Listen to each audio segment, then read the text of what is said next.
sedangkan ulama warasatul anbiya dikucilkan, ulama-ulama ditinggikan, dinaikkan, sehingga ulama-ulama warasatul anbiya tidak terlihat di hadapan masyarakat. Makanya Imam Syafi'i beliau berkata, jika kita bingung mencari guru, mencari ulama, maka pilihlah di antara satu orang yang disebut tokoh yang betul-betul dia dibenci oleh orang-orang munafik. Subhanallah, di zaman fitnah ini kita masih punya guru yang benar, sanadnya sampai kepada Nabi Muhammad.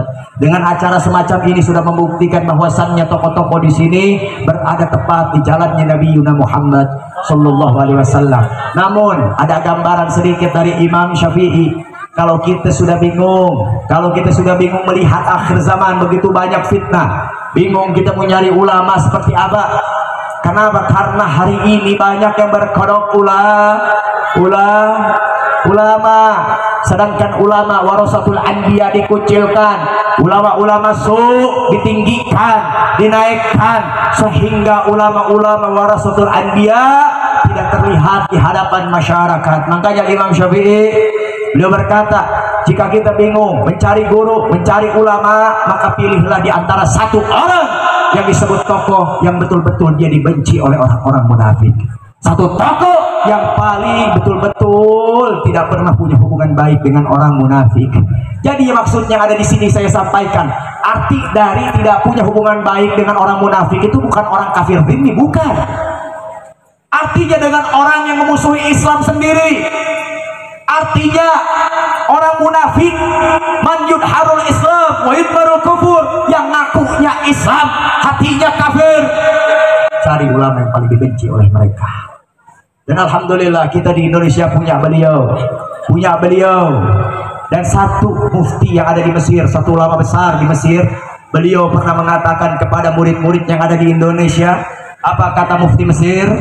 Kalian ahli Indonesia, bersyukur kalian karena kalian punya seorang ulama yang membimbing di dalam bahunya umat jutaan, yang dia berdiri melawan kedoliman. Hari ini bukan berarti kita mencelekan atau mengucilkan ulama-ulama yang lembut, bukan. Tapi kita mesti salut, mesti kita harus berikan kekaguman kepada siapa? Kepada satu orang yang berkorban, yang mengorbankan jiwa raganya, padahal bukan untuk kepribadiannya. Hanya satu yang diinginkan perjuangannya, hanya untuk kemakmuran umat dan kemakmuran tanah air kita, karena sebagian dari iman. Hubbul watan iman. Dan akhirnya mufti Mesir ini mengatakan apa? Lau kana lana Arab, kalau ini pemuda, kalau ini ulama yang ada di Indonesia, kemudian dia tinggal di Arab, maka Arab tidak akan pernah dijajah oleh negeri manapun. Alhasil kalian orang Indonesia beruntung, kalian punya ulama tersebut. Ulama ini dia keturunan Nabi Muhammad. Ulama ini dia min abna'i Rasulillah. Dia yang bernama tidak lain tidak bukan Sayyidil Habib Muhammad Rizki Husain bin Syihab. Kita kalau mengingat biografi perjalanan beliau, nangis kita melihat. Yang tadi saya sampaikan, orang yang hebat, orang yang berjuang, orang yang tangguh, dia berkorban bukan untuk dirinya tapi untuk kepentingan anak-anaknya. Siapa anak-anaknya? Dialah adalah umatnya.